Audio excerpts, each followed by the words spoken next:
after. Ganas de hacerme disfrutar, de mirarme, tú no te cansas.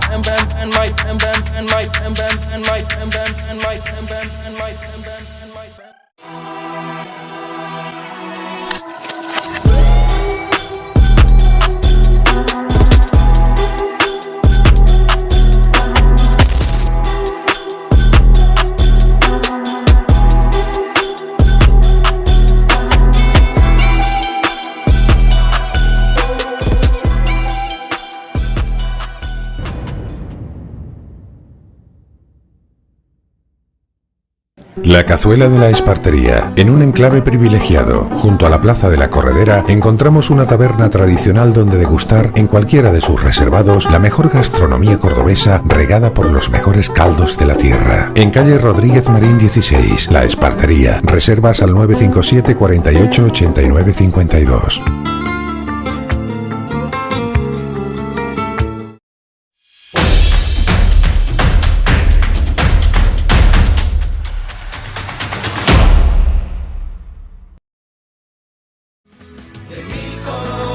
Cuando llega mayo, Córdoba mía de mis amores, la luna ya se posa en sus balcones.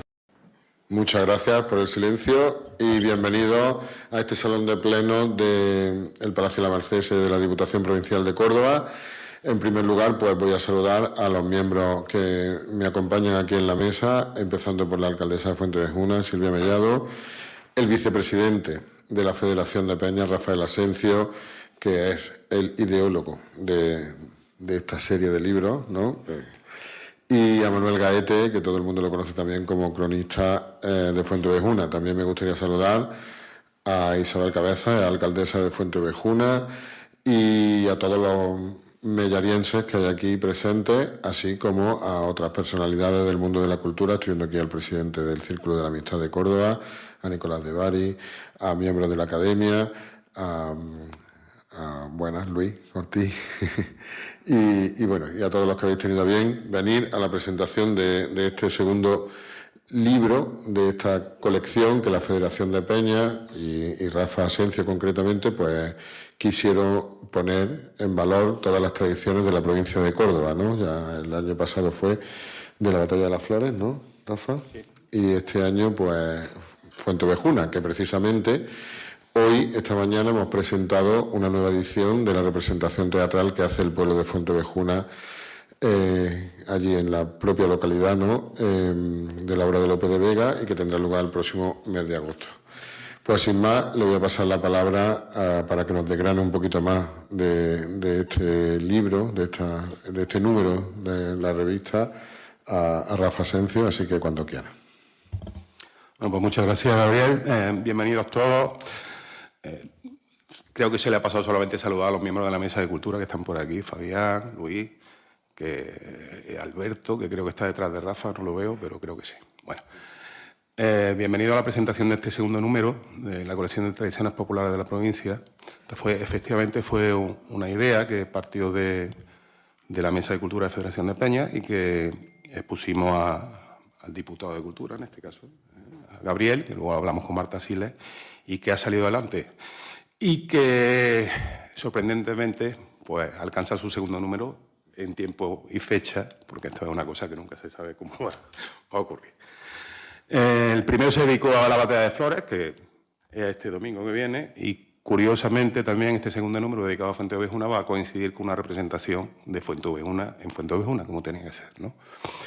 El tercero no será tanto así. Tercero y cuarto no es exactamente una tradición propia de una población determinada de provincia, incluida la capital, sino que va dedicada a algo que une a toda la provincia de Córdoba, que es la música popular cordobesa.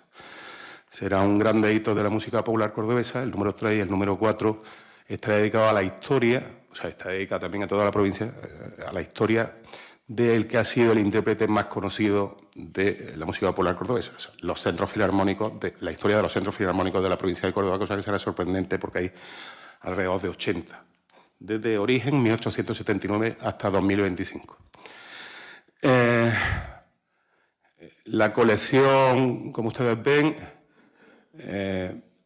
está llevada por autores bastante conocidos, especialmente ahora, porque quien no conoce a Manuel Gaete, además recientemente fue el pregonero de la fiesta patronal de Federación de Peñas, y para mí es un orgullo que se dignara a colaborar con Federación de Peñas, que hay que decir que él también forma parte de la Mesa de Cultura, esta Mesa de Cultura que está poblada por gente, todos muy importantes menos yo. Y le quiero agradecer especialmente a Manuel la prestancia que tuvo en responder y en ponerse manos a la obra. Es una cosa que le digna, nos digna a nosotros y nos parece fantástico. Lo importante es precisamente que hablen quienes han intervenido directamente en la obra, en este caso la prologuista, doña Silvia Mellado, y el autor de la obra. Así que, si tú quieres. Bueno, buenas tardes a todos. En primer lugar, quiero agradecer a los miembros de la mesa, a Gabriel Duque, presidente de la Fundación Mutí, también nuestro delegado de Cultura de aquí de la Diputación, al vicepresidente de la Federación de Peñas Cordobesa, don Rafael Asencio, y, por supuesto, a don Manuel Gaete, nuestro cronista de Fuentevejuna y un gran escritor y poeta de nuestra provincia de Córdoba.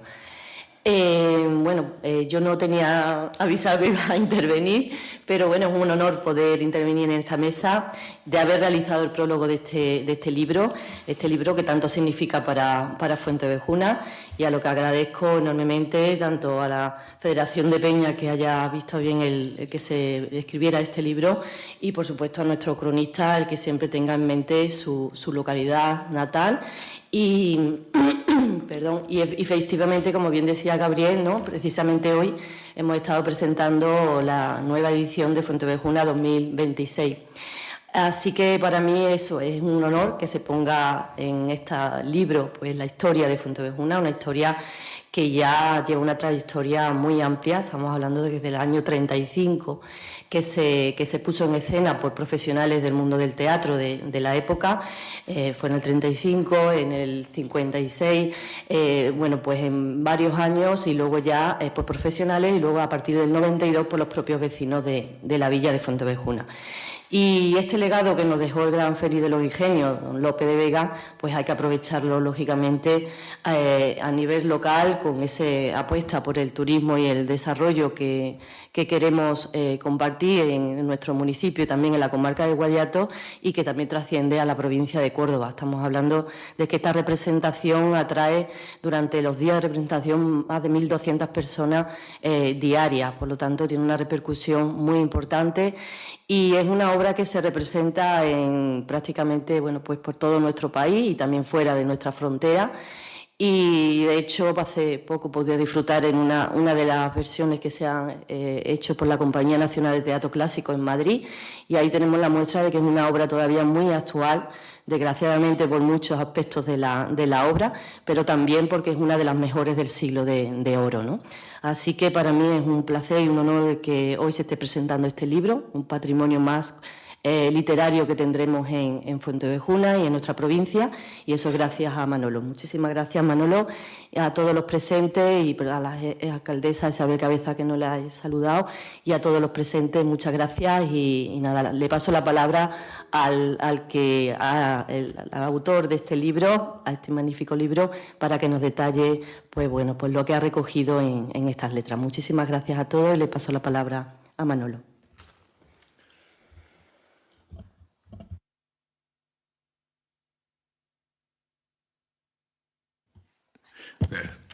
Será que uno no está acostumbrado a hablar en público. Bueno, buenas tardes. En primer lugar, no me queda más que agradecer y agradecer. En primer lugar, por supuesto, a la excelentísima Diputación Provincial de Córdoba, a su representante Gabriel Duque. Gracias, Gabriel. Darle siempre mis mejores plácemes a Salvador y, por supuesto, a Marta. Marta, que es la encargada del tema de edición de libros. Así que, bueno, sabemos que no puede estar aquí, que le hubiera gustado, porque está en un acto en Priego de Córdoba, que es su tierra natal.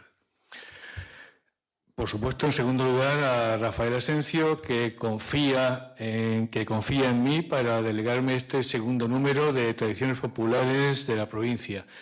Yo creo que es una gran idea, surgida en la Federación de Peñas, de poner en valor todo el patrimonio cultural que tenemos en la provincia.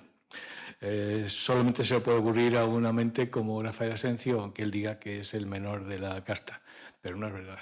Es un ideólogo importante, es un hombre muy activo y tiene unas ideas absolutamente alumbradoras. Así que, querido Rafael, muchas gracias por confiar en mí y gracias sobre todo por tu talento y por tu capacidad de coordinar esta tradición. Él lleva 2 libros ya en esta colección, o sea que es un hombre interesado y que le encanta lo que son tradiciones.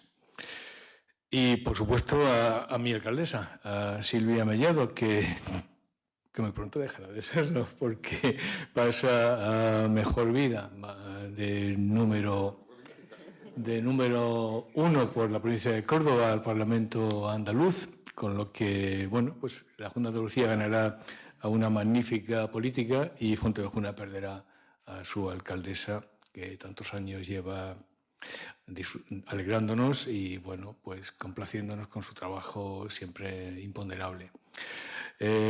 Conozco a Silvia hace mucho tiempo y sobre todo a través del teatro. Ella ha sido una de las principales actrices en muy diferentes papeles. Yo creo que casi has interpretado todos los papeles. Te he visto ahí en la redacción cuando estudiaba uno por uno cada una de las presentaciones y, bueno, pues desde la más pequeñita, desde la reina Isabel hasta la propia Laurencia, pasando por Pascuala y yo creo que te queda Jacinta, ¿no? Que es la que te queda, ¿no? Que es la más dura, quizás, uno de los personajes más complicados. Pero bueno, el amor que siente Silvia por el teatro es par a todo el que sentimos en Fuentevejuna y de eso también tiene razón clara Isabel Cabezas, que también ha sido durante muchísimo tiempo la gran artífice para que la obra siga perdurando a través del tiempo.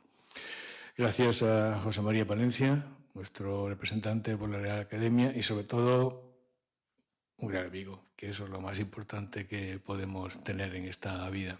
Por supuesto a nuestro querido presidente del Artículo de la Amistad, muchas gracias Nicolás, a don Manuel Guillén, el presidente de la novísima Academia de Salud y Deporte, tan importante para todo lo que estamos viviendo, ¿no? Este proceso del mens sana in corpore sano, que decían los clásicos, a tantos amigos que veo esta mediodía aquí, junto a nosotros y que agradezco lógicamente su presencia. Sé que hay mucha gente que está trabajando porque es una hora de trabajo y no ha podido venir, pero que me han manifestado, entre ellos mi hijo, por ejemplo, papá no puedo, sí que estoy trabajando. Digo, ya lo entiendo, chiquitín.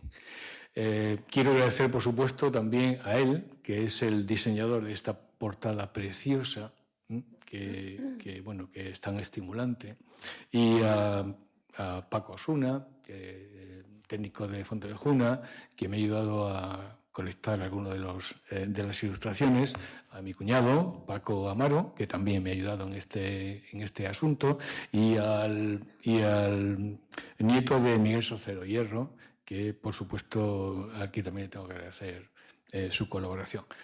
Es un libro que tiene pues ese timbre de colectividad en la que todos hemos puesto nuestro granito de arena. Cuando Homero escribe la Odisea y la Ilíada, convierte al mundo clásico en el referente fundamental de la cultura europea. Gracias a él conocemos la historia de nuestra civilización y todos los fundamentos, todas las bases que la constituyen. El hecho de que el que no ve, Homeros, escriba o dicte una serie de elementos fundamentales permite que algo que hubiera quedado obliterado en el tiempo sea un referente cultural fundamental. ¿Qué ocurre con nuestro Lope de Vega? Evidentemente es cierto que el hecho de Fuentevejuna es un hecho notable, un hecho crucial en un momento histórico en que el feudalismo pierde toda su vigencia, tiene todo su valor. El feudalismo queda contrarrestado por la presencia de los reyes católicos, que imponen una nueva ley, sobre todo la nueva ley de que todo se construye bajo una misma lengua. En fin, eso está muy debatido, como ustedes saben, en el tiempo, pero que evidentemente ellos consiguieron la unidad de España a través de esa unicidad de la lengua castellana sobre todas las demás. No estoy de acuerdo ni en desacuerdo. Evidentemente es la historia la que tiene que comandar sobre estas cuestiones, ¿no? Lope de Vega permite que un hecho concreto en un pueblecito de la Sierra del Norte de la provincia de Córdoba pase de ser un elemento circunstancial, en un momento histórico en que, repito, este tipo de revoluciones estaban a la orden del día. No hay más que pensar en el pueblo, por ejemplo, en el pueblo catalán, donde era constante este tipo de subversión contra los condes y los nobles de España en aquel momento. Y sin embargo, Lope de Vega consigue que un hecho crucial, evidentemente, pero que podía haber pasado como otro cualquiera a lo largo de la historia, lo siento, Silvia, pues sea referencial y permita colocar a Fontevejuna, a ese pueblo perdido en el norte de la provincia de Córdoba, en el centro del teatro político. El teatro es y ha sido y seguirá siendo un centro fundamental de formación, de cultura, de congregación de elementos. Personas que jamás han leído una letra, no estoy hablando de este tiempo en que todos tenemos un culturón y todos casi doctores, sino en otro tiempo histórico en que realmente no había posibilidad de acceder a la lectura. La gente del pueblo se acercaba a los corrales de comedias para instruirse, para aprender, para ser y para formarse. En aquel momento el teatro era casi el único medio de formación del pueblo. Por tanto, el teatro actualmente ha quedado un tanto preterido, obliterado por otras muchas cuestiones, como es el tema de Internet, el tema de que cada uno en su casa tiene todo lo permisible para acceder a cualquier tipo de información, pero que es un elemento, ya os digo, de absoluta de cultura. Esto lo comprendió perfectamente el pueblo de Fontevejuna, los alcaldes del pueblo de Fontevejuna y los habitantes del pueblo de Fontevejuna, cuando tras 3 intervenciones, la primera en el año 1935 por Margarita Xirgu y Enrique Llobet, en el que Federico García Lorca, nuestro Federico García Lorca, el poeta, aquel poeta que decía que sí, que estaba muy bien que el hombre tuviera para comer pan, pero que era fundamental que tuviera libros para formarse, que había que compaginar esos dos elementos básicos. Y que estaba encargado un poco del tema de decorados y el tema de vestuario en aquel momento histórico, y que, como ustedes sabrán, tiene una anécdota muy simpática, que había un anarquista encerrado en la cárcel y que ellos impidieron, no quisieron en aquel momento representar la obra, sino lo sacaban de la trena en aquel momento. Lo consiguieron y el pueblo entero ovacionó aquella actitud de liberalidad y de libertad que representaba de alguna manera también el pueblo de Fontevejuna y la historia de Fontevejuna. En el año 56 llegamos a Analía Gadé y ella, a Aurora Bautista, que era en aquel momento la gran actriz de nuestra historia, la más importante de las actrices que pululaban por el mundo escénico de aquel momento, en el año 56. Y en el año 62, otra grandísima actriz, bellísima actriz, como era Analía Gadé. Analía Gadé, tenemos aquí a nuestro amigo Antonio García, que estuvo allí con 18 años, me decía, y llevabas el tema de la música, está allí enfrente, y decía que recordaba aquellos tiempos memorísticos de su juventud. Pues yo era un niño, yo tenía 5 años en aquella representación y salía cogido de la mano de mi tía Lucy entre la gente del pueblo, y lo recuerdo perfectamente haber compartido los bailes, la escena de los arcos, las flores. Es algo que tengo referencialmente muy fotografiado en mi memoria. Solemos olvidar, pero esto no se me olvidó jamás y queda ahí perfectamente referenciado. En el año 92 consideramos ciertamente que el teatro épico se convirtió con Fuentevejuna en teatro ético, porque además de ser una especie de acicate frente a la injusticia de todo orden que ocurre en nuestras sociedades desde siglos inmemoriales y que ahora sigue patente en muchas estructuras sociales, en muchos lugares del mundo, es algo que evidentemente parece ser que no dejaremos nunca de... El ser humano es el único animal que tropieza 2, 3 y 5 veces en la misma piedra. No aprende nunca. Los animales a veces son más inteligentes que los seres humanos. Quiero decirles que en el año 92, siendo alcalde Pedro Fernández Maedero, la historia se reaviva. La historia se reaviva. Y la historia se reaviva en Fuentevejuna para emocionarnos, para ser parte inmanente, inherente de nuestra cultura, de nuestra historia. Yo creo que cuando el pueblo de Fuentevejuna se levanta o se pone en movimiento de cara a representar en agosto esa obra ética, política.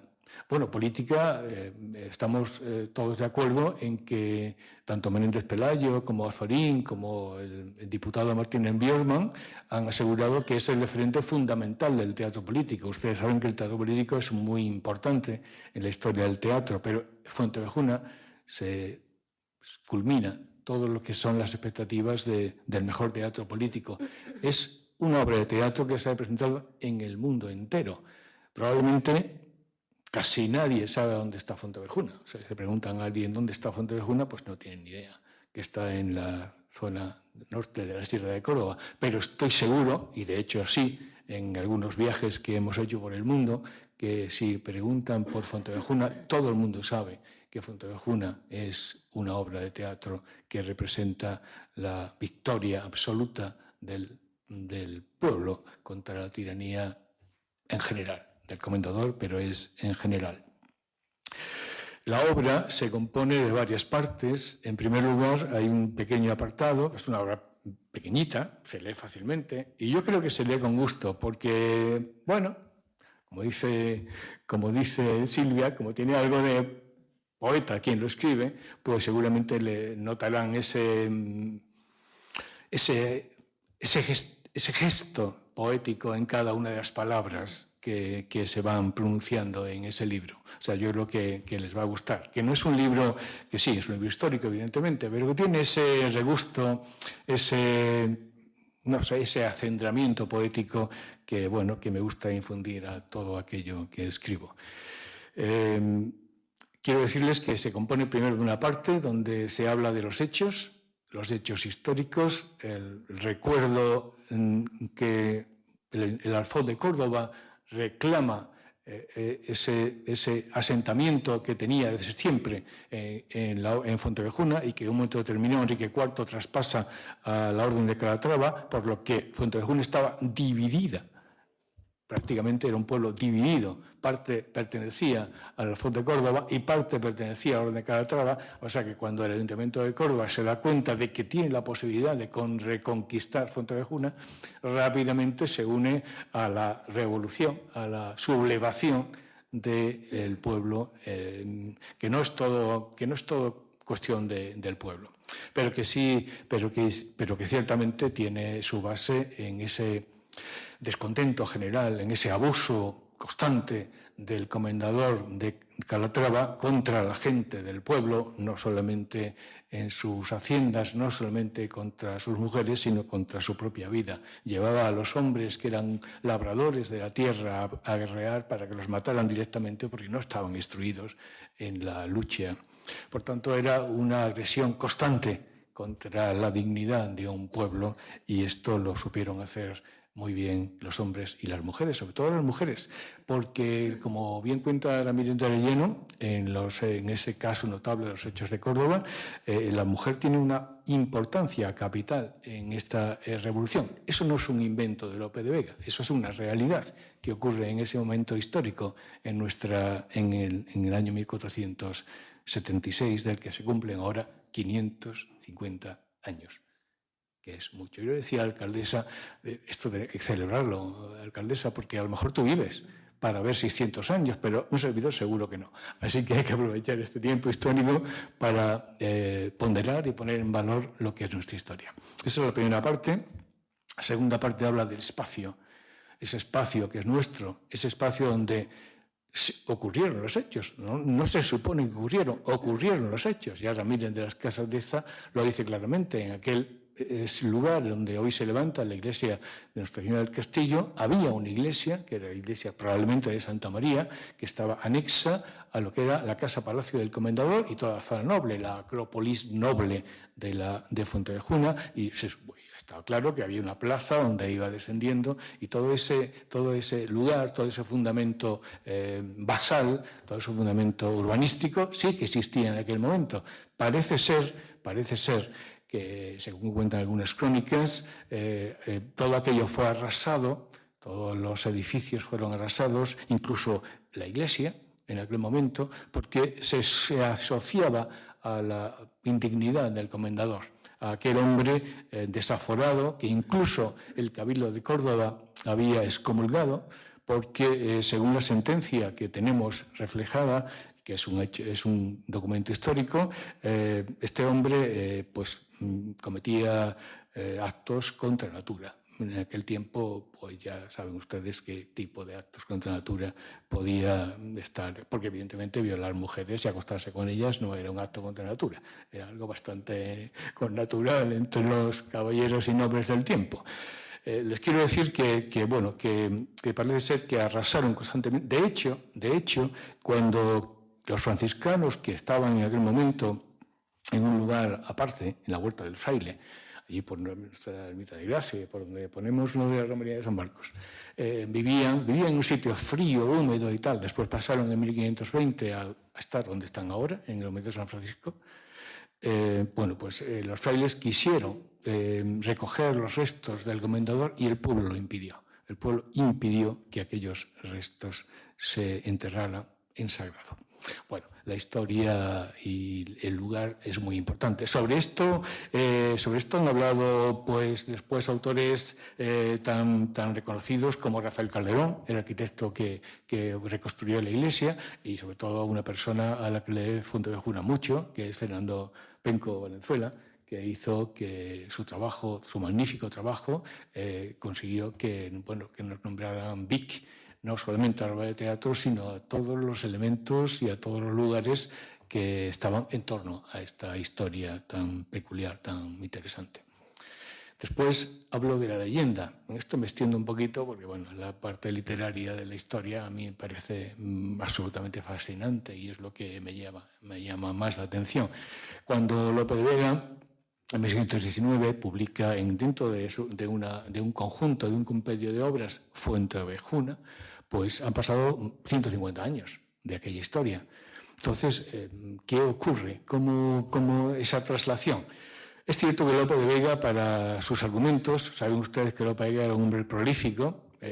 Yo entiendo, o quiero creer, que Lope de Vega no podía escribir tanto en tan poco tiempo. Supongo que tendría una escuela, como lo tendría Velázquez, gente que a su lado escribía o de alguna manera decía, mira, ir apuntándome esto, que yo le haré los últimos retoques, porque es imposible. Un hombre, además, que era un doñador, que le gustaba jugar con el amor, como es lógico, y además debe ser así, ¿no? Que no se dedicaba todo el tiempo a escribir, sino que tenía su propia vida personal. Es imposible que pudiera escribir 400 obras en un año. Es absolutamente impensable. Bueno, pues este hombre vierte su conocimiento en dos fundamentales autores del tiempo anterior. Estamos hablando de Alonso de Palencia. Alonso de Palencia era cronista de Isabel la Católica. Lo que ocurre, y esto lo dice el propio Alonso de Palencia, cuando se pone de parte del comendador, él defiende al comendador, él dice que el comendador es una persona noble, una persona valiente, una persona que conquista tierras, pero evidentemente, siempre a su favor, para su propio peculio. Entonces, cuando se enfrenta con se pone al lado de la Beltraneja y se enfrenta a la Isabel Católica, la Reina Católica lo quita como cronista lógicamente. Bueno, dice todo lo contrario que tenía que decir, es lo normal, ¿no? Pero vamos, la anuncia de Palencia siempre justifica la labor del rey del comendador, y está en contra de un pueblo que dice que es un pueblo homicida contra un hombre que era noble para él, ¿no? Pero después está Rades y Andrada, un fraile que sí que realmente pues recoge sin ningún tipo de convención, recoge la historia que después ha trascendido, que es la historia del Fuentevejuna que conocemos todos, en la que un pueblo se levanta contra la tiranía de un comendador injusto en un acto absoluto de justicia. Esto ya es, digamos, lo que perdura y lo que después han recogido casi todas las transcripciones que se han hecho del hecho histórico. Es cierto que Lope de Vega también utiliza elementos de los cantares de gesta. Ustedes saben, de los cantares de gesta, no, perdón, de los trovadores, de los juglares que iban cantando por ahí las canciones. Antes no había periódicos, había internet, no había televisión. Entonces la única forma de comunicación entre unos pueblos y otros era una serie de señores, juglares, normalmente había alguna juglaresa, pero normalmente eran hombres que se dedicaban a ir de pueblo en pueblo contando las historias. La historia que había en un pueblo la contaban en el resto de los pueblos. Perdona, Silvia, que yo muevo mucho las manos. Me voy a poner así. Y bueno, pues esto es lo que probablemente también de esas historias que contaban los trovadores, los juglares, también él saca mucha enseñanza en aquel momento. Además, Lope de Vega responde a un momento histórico en que España empieza a perder poder político. Y los reyes, el triunfo fundamental de Carlos I y de Felipe II, que prácticamente éramos los dueños del mundo, España era prácticamente la que capitalizaba todo el emporio de lo conquistado y lo conquistable, pues en ese momento empieza a ceder impulso, empieza a ceder poder, empieza a perder, y era el momento justo en que Lope de Vega, un hombre inteligente, siempre adscrito al poder, lógicamente tenía que defender a la monarquía absoluta.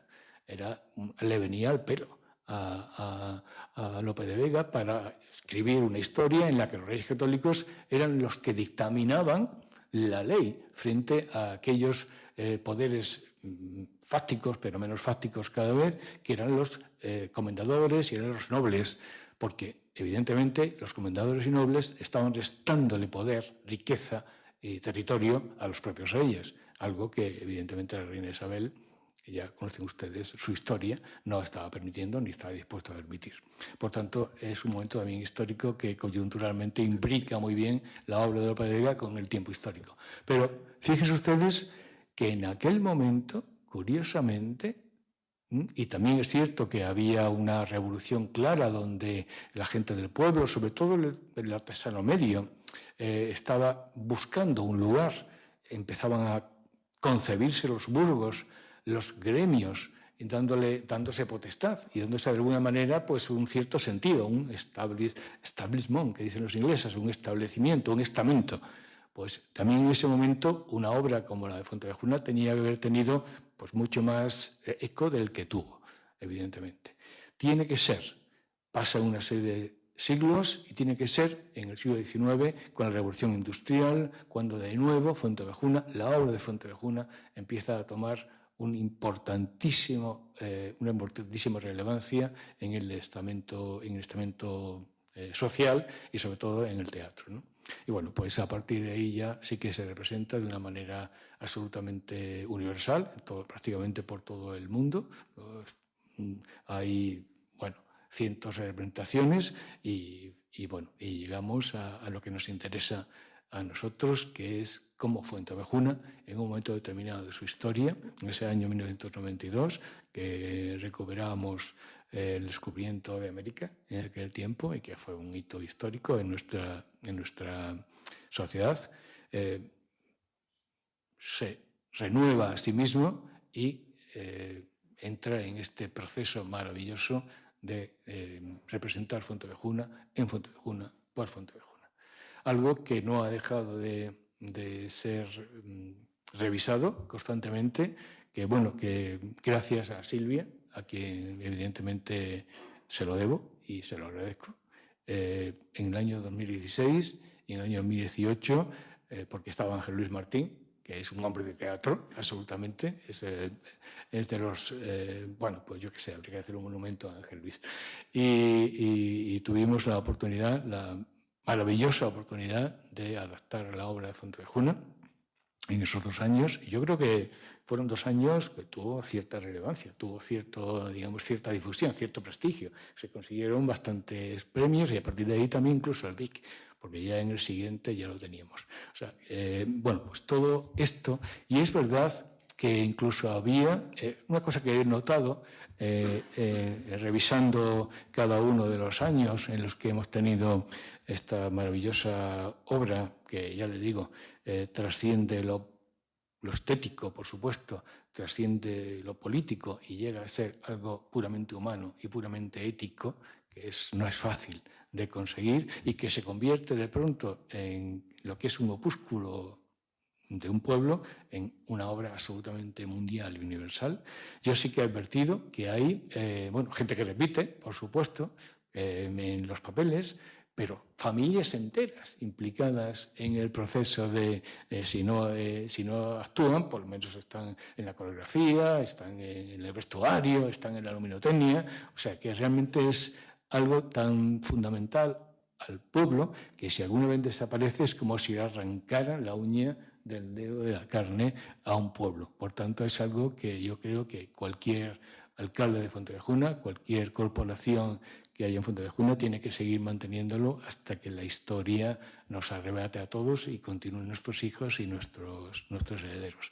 Bueno, yo creo, y ya voy a dejar de hablar, que Fontevejuna no es una obra individualista. Fontevejuna es siempre que se habla de Fontevejuna es un nosotros. Es un nosotros. Es todo un colectivo de gente que no solamente representa a la gente de Fontevejuna, es que representa al mundo entero. Representa a todos, a ese statu quo de la sociedad que parece ser que no acaba nunca de arreglarse. Si vis pacem para bellum, decían los clásicos, y parece ser que eso es algo de lo que no podemos alienarnos en ningún momento, pero que sí es cierto que tiene esa capacidad de trascender cualquier historia, cualquier tiempo. No es algo del pasado, es algo que ahora mismo nos compete de una forma muy directa. Y es esa lucha constante que los seres humanos tenemos que mantener contra toda situación de injusticia. Es algo que debemos hacer con uñas, con dientes, como podamos y de cualquier manera, porque evidentemente eso redunda en beneficio nuestro, de nuestra historia, pero fundamentalmente en la historia de nuestros hijos y de nuestros nietos. Así que muchas gracias, léanlo y disfrútenlo, como yo disfruté escribiéndolo.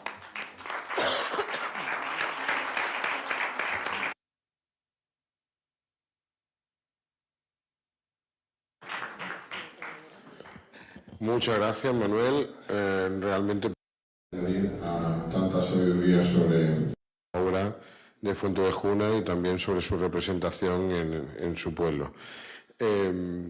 Como pueden ver, voy a hacer una pequeña aclaración, ¿no? Porque el libro se llama, este número, Representaciones Teatrales Populares 1.